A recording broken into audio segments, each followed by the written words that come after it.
Retail traders complained about silver manipulation for years, thousands of them writing to the regulator. The regulator in this case is the CFTC.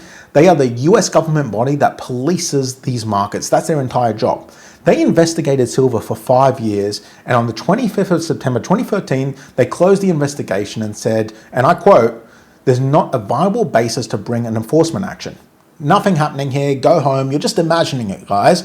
7 years later, on the 29th of September 2020, JPMorgan, the biggest bank in America, admitted to rigging the precious metals markets and paid almost $1 billion in fines. Now, the years they admitted to doing this in were 2008 through to 2016, which is the exact years that the regulator had just looked at and cleared. And I don't even have to say allegedly here because this is public record, but JPMorgan, they don't really care. I mean, they make $10 billion manipulating the markets. They pay $1 billion in fines to their mates. It's cost of doing business.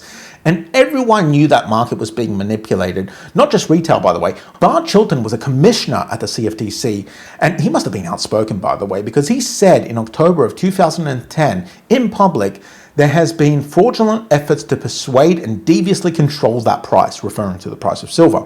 In 2015, the CEO of First Majestic Silver, one of the biggest silver mines on earth, wrote to the boss of the CFTC and pointed them to 141 million ounces of silver moving through the futures market in a single week. His word for it was that it was manipulation. And then in 2016, Deutsche Bank paid $38 million to settle silver price fixing claims. So silver manipulation isn't theory. It isn't conspiracy. It's fines, it's court filings, it's all on public record.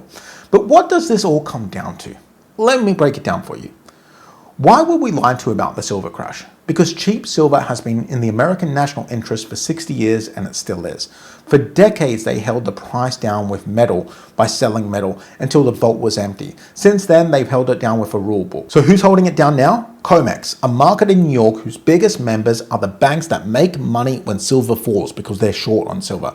They set the deposit, they write the rules, and twice a year, they turn off the lights at the exact wrong moment, like magic. By the way, I put together a free retirement guide, how to retire before 2036, 6 steps, everything I'd do if I was starting again at 40 with nothing. No hype, no nonsense. It's free to grab. There's a link below. Check it out.